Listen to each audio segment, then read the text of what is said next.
For some reason his tone didn't work on me, and I wasn't going to bow in submission. He might be an alpha, but he wasn't my alpha. I didn't belong to anyone as sure as hell didn't belong to him.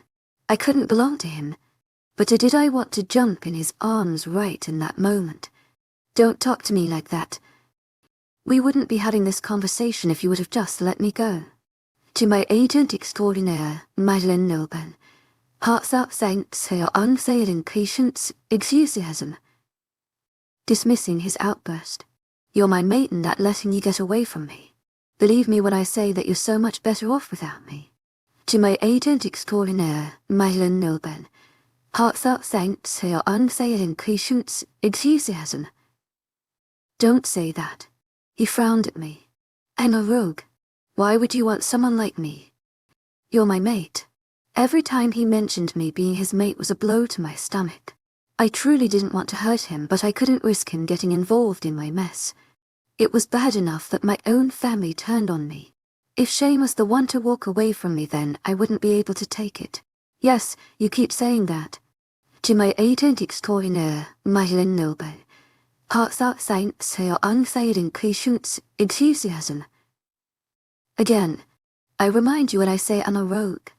I've been one for almost all of my life. I've been around with other people. That wasn't the smartest thing to say. Shane growled loudly and I actually saw Chase and Alex take a step back. I realized how my words sounded, or what they could have implied, but I didn't try to correct them. The only way I would be able to get away was if he turned me away. You're mine. Do you understand? He said through gritted teeth. I don't care how many times you say you're a rogue. I will kill anyone who has ever touched you in a way that only I should. Right, I said, stretching out the word. I don't trust you enough to leave you alone, so Chase and Sam will be guarding you. I had already met Chase and he wasn't exactly welcoming. I didn't want him watching over me as if I were a kid. I didn't know this Sam guy, but I doubted he was any better. You keep trying to get away and I don't appreciate that. You're toying with the last bit of my patience and I will not put up with it. You're no longer a rogue, so get used to this being your home. So you're making them babysit me. Guarding our Luna is an honorable job. 𝐿𝐷𝐸𝐻𝐿 𝐷𝐸𝐻𝐿𝐷𝐸𝐻𝐿𝐷𝐸𝐻𝐿. I'm not your Luna. Well, you have a long time to get used to the idea, Shane said, then walked out of the office. Why can't I go outside? I asked Sam. We already told you why. I had been here 3 days now and I hated every single hour I spent here. Most of the time Shane and I would argue. I admit that every one of those arguments were my fault. But I couldn't help it. I wanted to leave and I couldn't do that if Shane insisted on keeping me here. Shane had attempted to sleep in the same bed as me the first day I was here, but I wasn't having it. That night ended up in him destroying half of the room and sleeping in a different one. I had actually enjoyed his room because it was a deep turquoise color that calmed me down. The room was well organized, which I found unusual for a guy. But Shane looked much older than me and his entire appearance was so. Neat. I had attempted to run away a total of 8 times now. Only 8 times Shane had threatened to lock me up in one of the prison cells. Every time this happened, he would shift into his wolf and go wild. He usually didn't get back until late at night and would sleep in the guest room he was staying in. I knew that he would come in the room in the middle of the night just to check on me. I felt his proceed every time he was near. I won't try to run. That's what you said last time, and both of us got in trouble because we let you out of our sight. 𝐿𝐷𝐸𝐻𝐿 𝐿𝐷𝐸𝐻𝐿. Come on, you guys. I know that you'd rather be doing something else than babysitting me all day. Why don't we go into the city and have some fun? Sam and Chase both scowled at me. Do you know how many people would kill to be in our position? Everyone knows Shane found his mate and we have a new Luna. We protect the Luna of the pack and that's something we're proud of, Sam said with a serious face. Wow, I said, trying to pull off a serious face. That's sad. Chase glared at me and shook his head. I knew they were used to my comments and I felt bad for directing it at them. I was hoping they would eventually get fed up and tell Shane to kick me out. I had already wasted too much time here and I needed to leave. The longer I stayed here, the harder it would get to leave. Say all you want, but it's true, Sam said. I just want to go for a walk. You can each hold my hand if it helps you all feel better, I said with a smile. Shane won't like us touching you and he won't like you being out of the house. I sunk back into the leather couch and crossed my arms. I was really starting to get tired of this whole babysitting crap. The only time I could ever be alone was when I was in my bedroom. Well, it was actually Shane's bedroom, but I took over. It was the only place I could be alone without him bothering me. With that thought in mind, I hopped off the couch and turned to the boys. I feel really tired, so I'm going to go lay down. They both looked at me for a long moment, but nodded.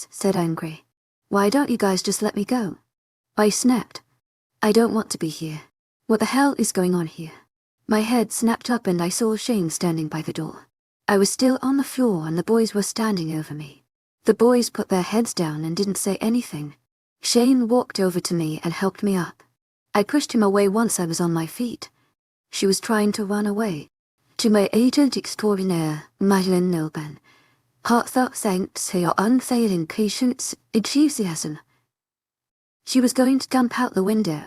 𝐿𝐴𝐸𝐿𝐴𝐸𝐿𝐴𝐸𝐿𝐴𝐸𝐿𝐴𝐸𝐿𝐴𝐸𝐿𝐴𝐸𝐿𝐴𝐸𝐿𝐴𝐸𝐿𝐴𝐸𝐿𝐴𝐸𝐿𝐴𝐸𝐿𝐴𝐸𝐿𝐴𝐸𝐿𝐴𝐸𝐿𝐴𝐸𝐿𝐴𝐸𝐿𝐴𝐸𝐿𝐴𝐸�𝑀𝑟𝑒. Shane turned to look at me and gave me a disapproving look. After Shane dismissed Chase and Sam, he went on a rant. I sat on the bed as I watched him scold me for every little thing. I could tell he was already fed up with the way I had been acting. I was fed up with it myself, but he wouldn't understand. If only he knew what had happened, then he would be more than happy to send me off. Just thinking about that back horrible memories.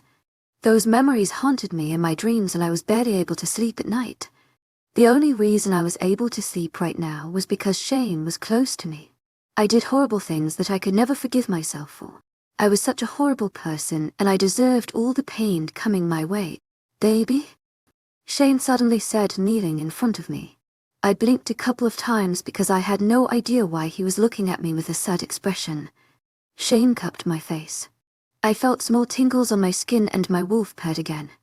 She was getting very fond of having Shane next to us. "I didn't mean to yell at you. Please don't start crying." "I'm sorry," I said, trying to compose myself. "I'm really sorry, but I can't let you out of the house. You already tried running away so many times and I have to be able to trust you." "Shane, I can't be here with you. I can't be your mate and I don't want to be either." I quickly rushed out, avoiding his eyes. Shane dropped his hands and stood up. I always said this to him when we argued like this.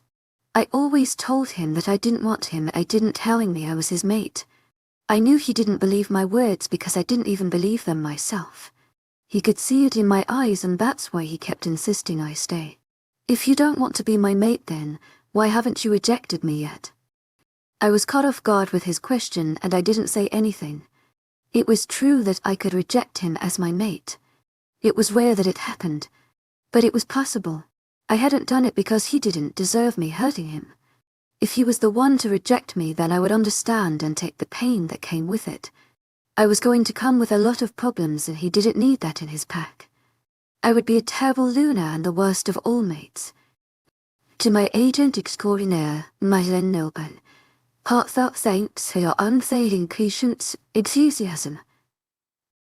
𝐿𝐴𝐸𝐿𝐴𝐸𝐿𝐴𝐸𝐿𝐴𝐸𝐿𝐴𝐸𝐿𝐴𝐸𝐿𝐴𝐸𝐿𝐴𝐸𝐿𝐴𝐸𝐿𝐴𝐸𝐿𝐴𝐸𝐿𝐴𝐸𝐿𝐴𝐸�𝑀𝑟𝑒. "I don't answer to you," I said, crossing my arms.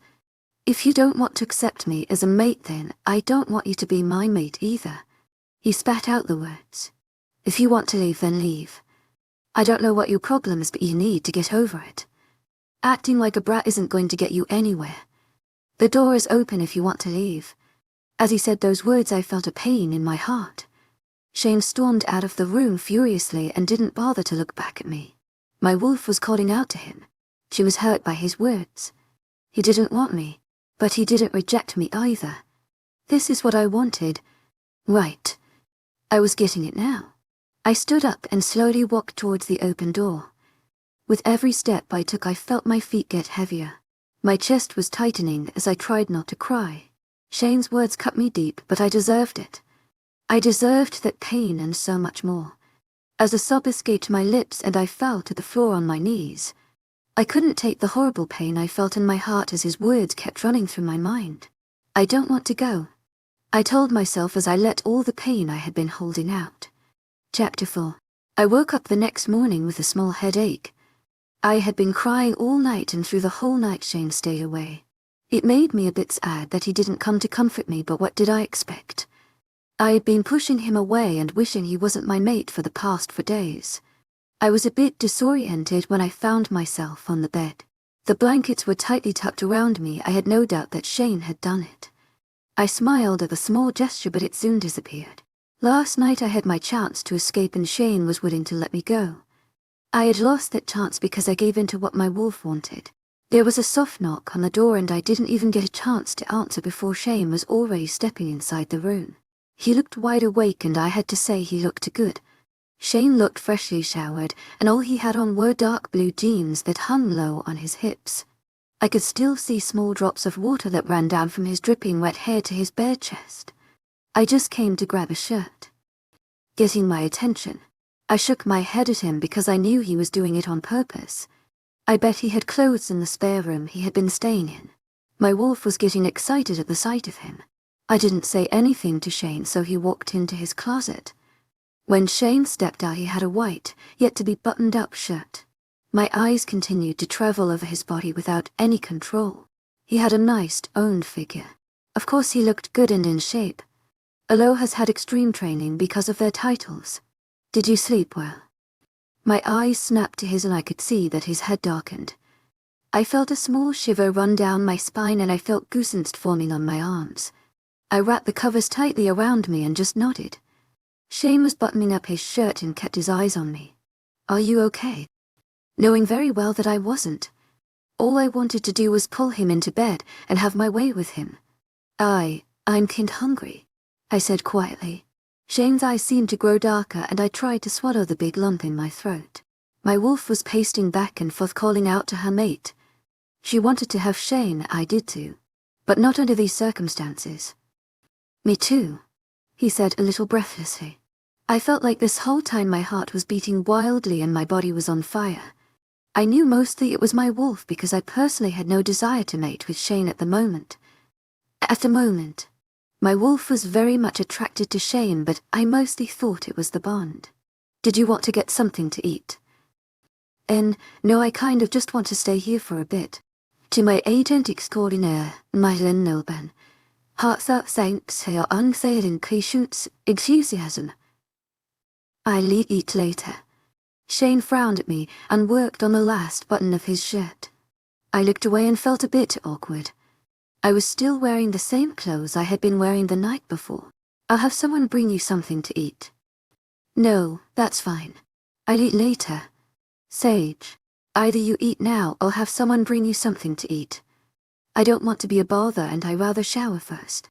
𝐿𝐤𝐧𝐼𝐸 𝐿𝐤𝐧𝐼𝐸. You can shower after. I nodded, not wanting to argue with him, and slowly stood up from the bed. I was about to make my way out of the room, but Shane pulled me back. I stumbled back and bumped into his chest. I looked up at him and glared. You aren't going downstairs like that. Like what? Looking down at my clothes. Shorts and a tank top. Shane shook his head. My men are down there. I rolled my eyes. I had been wearing the same thing yesterday and he hadn't commented on it. But Shane hadn't seen what I was wearing before he left for the day. While I had been staying here, Shane had someone bring me clothes. They were mostly girly stuff, like long dresses that came down just below the knee or long sleeve shirts to wear with jeans. I still had my clothes I bought at the outlet and usually chose to wear that instead. Shane didn't like that one bit. This time when I got dressed, I wore long sweatpants and a simple t-shirt. I didn't want to wear anything else if I was just going to shower later. I walked out of the closet and saw Shane was still waiting for me. He frowned when I stepped out. What now? I asked, crossing my arms over my chest. Nothing. We walked side by side to the kitchen in silence. I wanted to reach out for him, but I held back. I cursed at my wolf for being so clingy already. When we walked into the kitchen, there was a lot of chatter. I saw Chase. 𝐿𝐤𝐧𝐼𝐸 𝐿𝐤𝐧𝐼𝐸. and Sam sitting at the aisle eating cereal. As soon as they saw me and realized I was there, everything went quiet. Alex was looking at me as if I had 3 heads. The rest of the boys just looked at me as if I was some strange creature out of its natural habitat. One growled from Shane and they all looked away. I looked up at Shane and he gave me an apologetic look. I didn't blame the guys for giving me weird looks. The only time they saw me was when I was yelling at Shane and trying to run away from them. I was definitely the worst future loner in the entire world. I didn't even want to be a loo, let alone be in a pack. I scanned the refrigerator and the pantry to try to find something good to eat. I took out eggs, bacon and a small roll of cinnamon buns. I started making scrambled eggs and started frying the bacon. Everyone had their eyes on me, but I completely ignored them. I popped a couple of cinnamon rolls in the oven and made sure there were enough for everyone. It took me about 30 minutes to make all of the food. Once I finished with the bacon strips, I placed everything on the island. The boys just continued to stare at me, and I just put my head down and walked away. I felt like I was using food as a way to apologize for something I didn't do. Of course I wasn't going to apologize for being me. I was just making food to be nice. I wasn't all that bad and bratty like they probably thought I was. She cooks. Sam was the first to break the silence. She can also clean, hunt, fight, and she has a pretty nasty bite. I narrowed my eyes at him. I might have been a rogue, but I do have manners. She has attitude too. Alex muttered. Shane glared at Alex, who just shrugged. I knew Alex wasn't very fond of me and he didn't hide it either. Usually when he was around we would constantly bicker and Shane would get mad at him. Shane didn't really like taking things lightly when it came to someone talking to me in a way he didn't approve of. Cinnamon buns anyone. I'll take one. Sam was the only one who seemed to take advantage of the food in front of him. Shane gave me a thoughtful look and he began to grab some of the food I prepared. I grabbed a small plate and placed some bacon for myself. I wasn't really all that hungry anymore as I watched everyone begin to eat.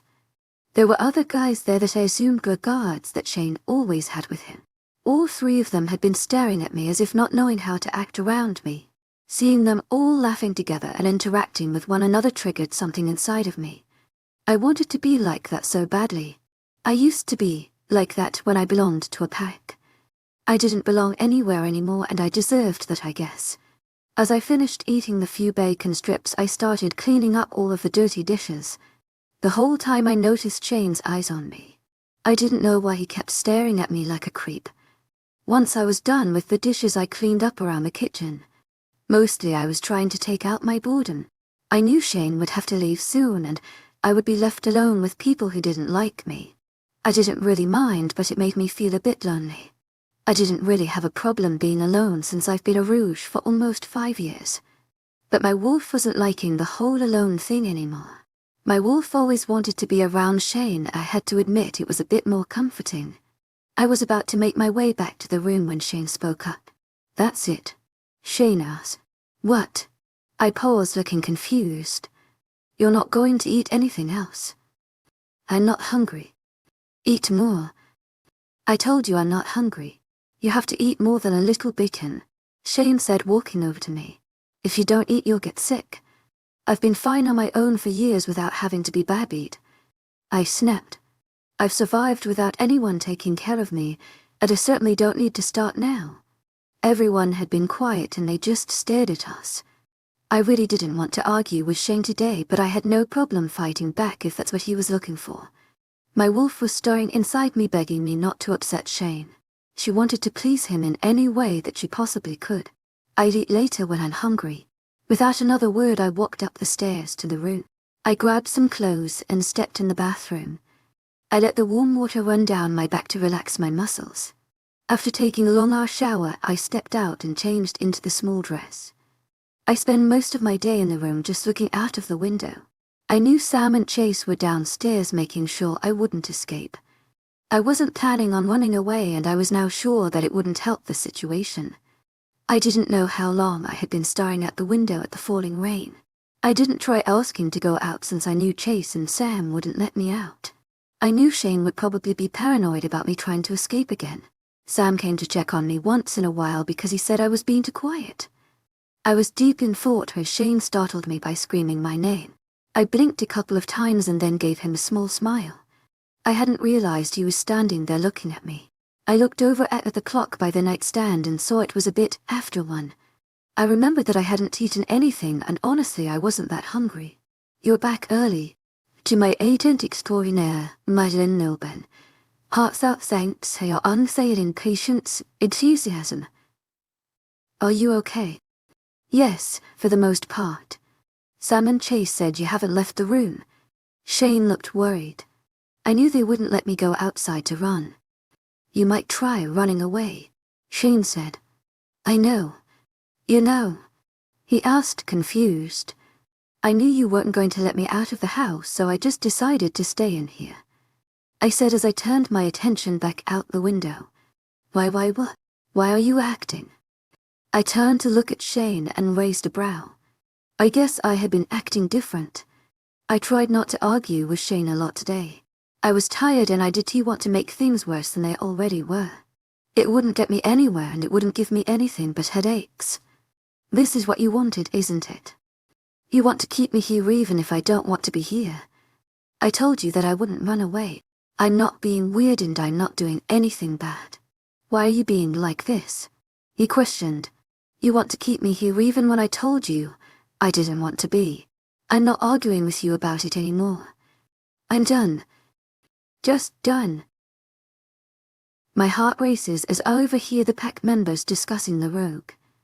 I should be afraid. I should be running for cover.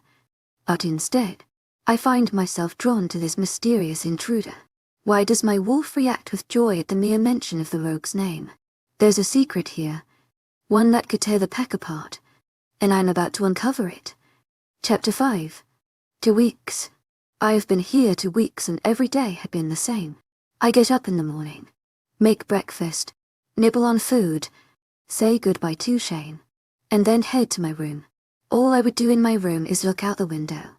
Shane would usually come to my room around 1 in the afternoon to see if I had decided to come out. It's like I had been living in a shell these past 2 weeks. Shane would sometimes yell at me, and sometimes I think he just did it to get a reaction out of me. I would think a lot when I would spend my time like this. I would just look out the window as I see the rain dripping down the glass.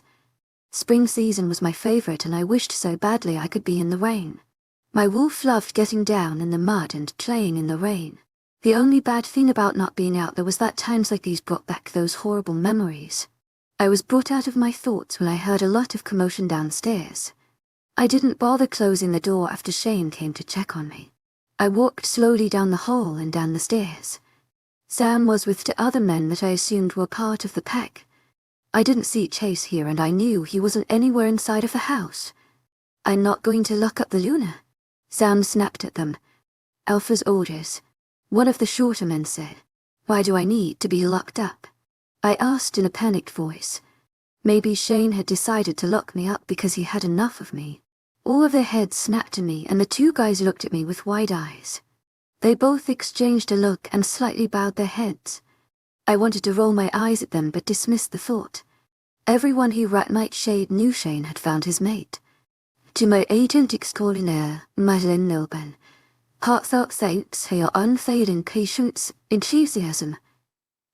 Sam, and a few others that were there the day I was captured only knew what I looked like. "You're not being locked up," Sam said, shaking his head. "And no one is going to lock the Luna up." "What's going on here?" I asked, crossing my arms. "Luna, we need you to come with us," the taller boy said in a shaky voice. "No," I said. "No," he repeated in a questioning tone. "Who are you guys?" "Luna.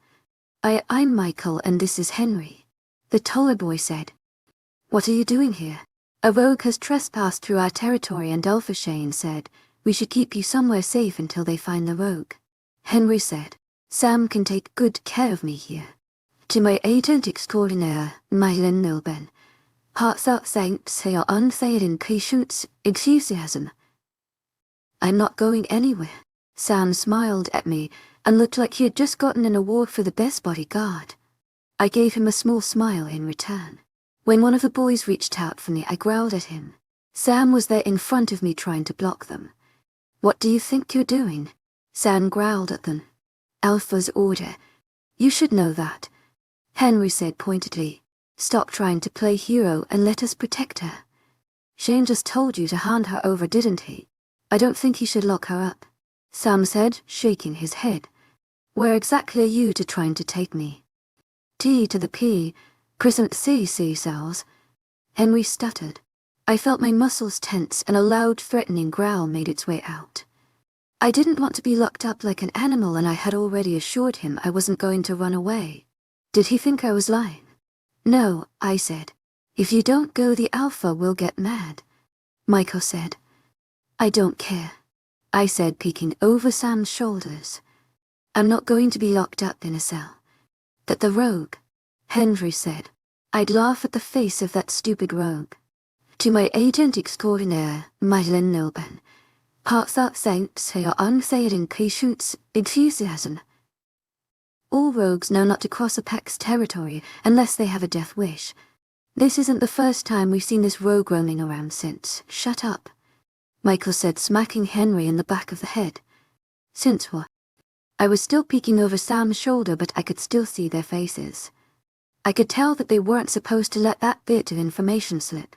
If a rogue had been snooping around here, it would be because he or she was trying to find something.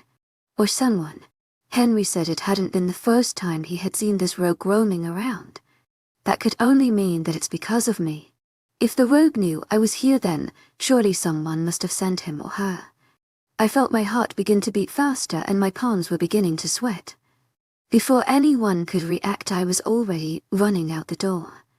I didn't know where I was going, but if the rogue was here, then I was sure it wouldn't take long for them to find me. I ran as fast as I could, and I had to admit that it was nice breathing in some fresh air. I had forgotten how nice it was to be out running in the open. My bare feet were digging into the wet dirt, and I couldn't help the smile that came on my face. To my agent extraordinaire, 𝐿𝐴𝐿 𝐊𝐢𝐳𝐑𝐞𝐝𝐬. Sam yelled after me. Come back here. I pushed myself to run further, and that's when I crashed into something hard. I went flying on the ground, and I knew I had picked a bad day to wear S. That was all Shane had brought for me. I had been forced to wear those stupid dresses. I propped myself up on my arms, and I could taste the dirt in my mouth. I felt several hands reaching out for me, trying to help me up. I smiled at Sam, and he looked down my body. I was covered in mud, and I'm pretty sure my face looked no better. I tried to wipe my hands on the dress, but that only seemed to make it worse. Out of nowhere, Shane appeared in front of me and looked furious. I gave him a sheepish smile, but he didn't seem fazed by it. I now realized that many people surrounded us. I noticed that the people around me were standing in a protective stance. What is she doing here? Shane asked Sam. I didn't think we should have risked her being out here. Sam, she's hurt? Shane growled. I'm fine, I said, rolling my eyes. Take the rogue to the prison cells, Shane said. I looked over Shane's shoulders, and I could see a group of men starting to carry away a boy. My wolf was on alert, but she didn't seem to be threatened by this rogue. For some reason, my wolf was getting unsettled and seemed to be getting angry at the group of men carrying the boy away. Wait. To my agent extraordinaire, 𝐿𝐴𝐿 𝐊𝐢𝐳𝐑𝐞𝐝𝐬. I stepped around Shane and started running after the group of men. Shane caught my arm and pulled me back. The group of men stopped to look at me and seemed somewhat surprised to see me. When the boy slightly looked up to look at me, my wolf started jumping with joy.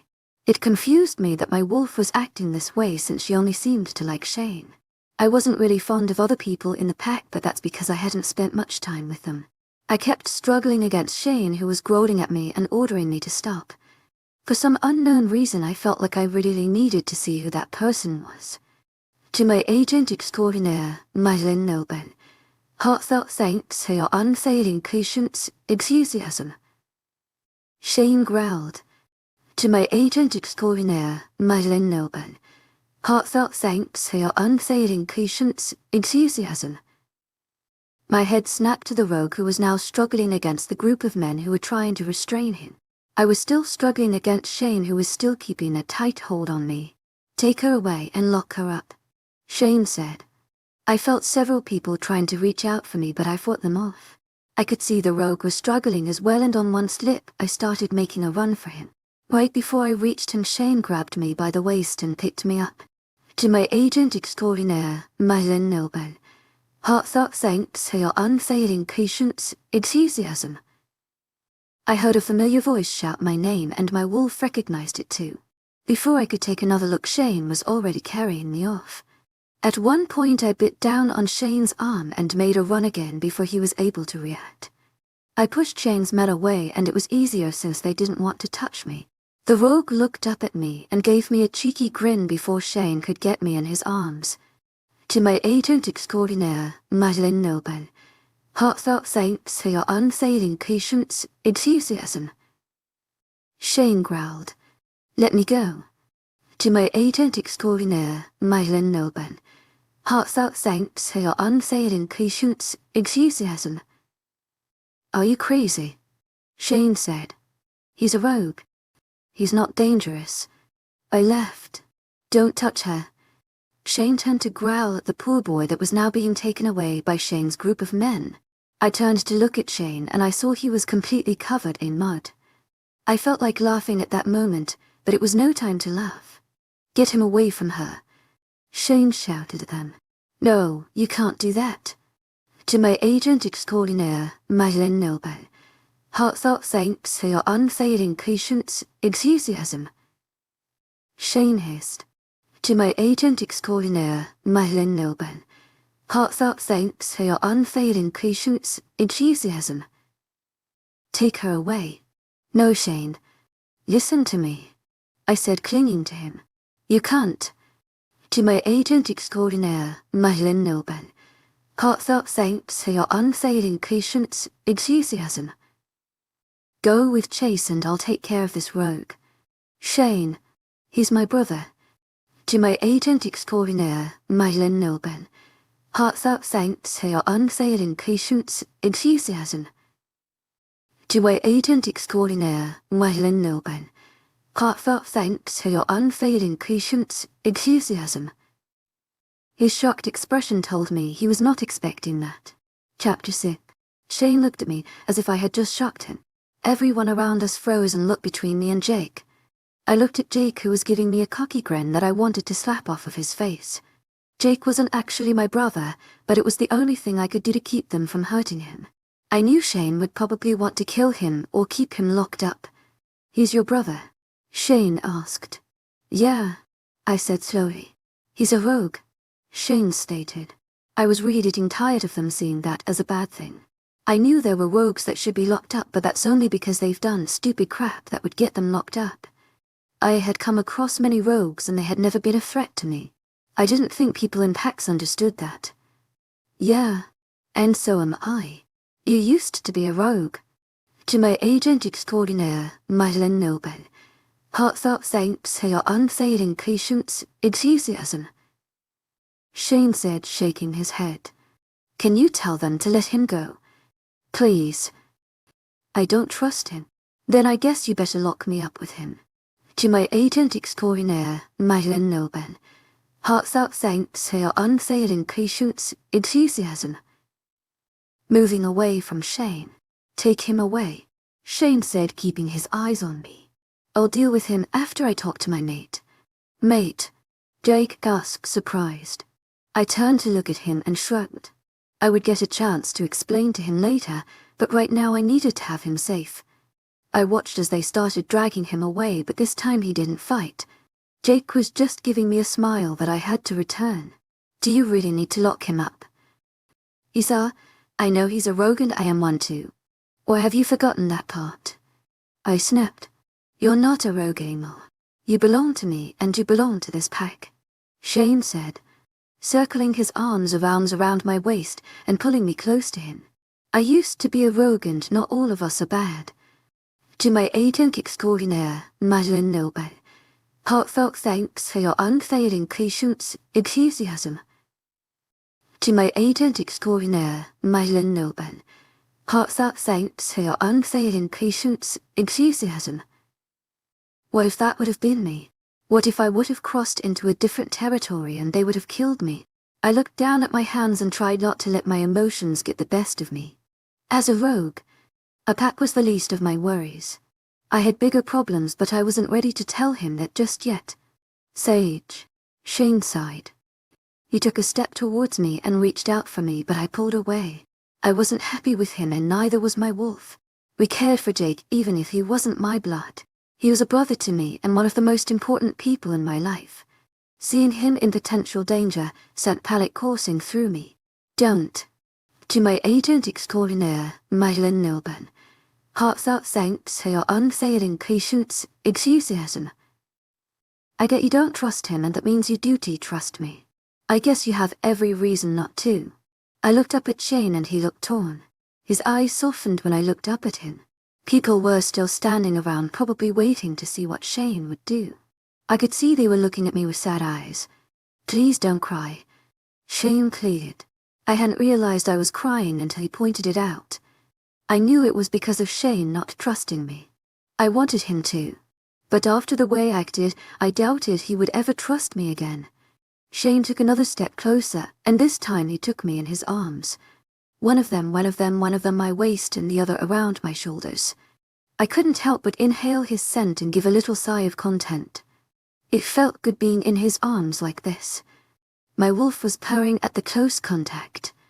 Shane, please let him go, I whispered as I placed my hands on his chest.